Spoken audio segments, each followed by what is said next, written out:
хүн төрөлхөйтөн бол энэхийг бий болгосон. Энэ бол үүсэл хөгжлөөс бий болсон маш их чухал зүйл байгаа. Энэ бол хүний хоорондох харьцааг сайн болгоно.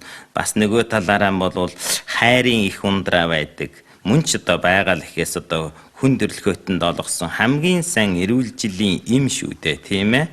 Ер нь бол одоо ингээд энэх талаар судалгаа хийсэн олон байдаг л байхгүй. Хүн инээж байх үед бид нарын уурга тархинд хүртэл сайн гормон шүүрсэлсэн байдаг. Нефритай гэж шүүрсэлсэн байдаг. Ингээд хүний биеийн дотор сайн нэрийг үүсдэг, хүний дархлага сайн болдог, тийм ээ. Олон талын сайнтай талтай шүү дээ. Хүүхдийг адил сайхан баяртай хөөртэй инээлгэж байх үед түүний өсөлтийн гормон хүртэл нэмэгдэж байдаг гэж байгаа юм. Тэгээд инээх гэдэг бол хайрын их булгаа. Инээх гэдэг бол гэр бүлийн аз жаргалын их булгаа.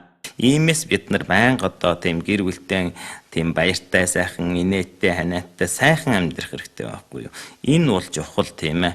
Яг уу бид нар заавал нэгэн арга юм уу заавал иймэрхүү сэтгэл гаргаад инээх үйл ажиллагаа өрнүүлж болно.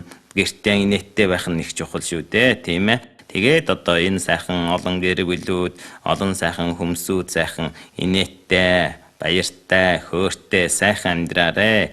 Аз жаргал тийм ээ баяр хөөр эрүүл мэндийг бид нар зохицлон байгуулж болно шүү. Тэр цаанаас нь биш. Таны хандах авар, таны сонголт, таны хийх үйл ажиллагаагаас энэ бүх юм бий болгож болно. За бид нар хамтаараа аз жаргалтай сайхан гэр бүлийг зохицлон байгуулахын төлөө чармайлт гаргацгаая. За баярлалаа.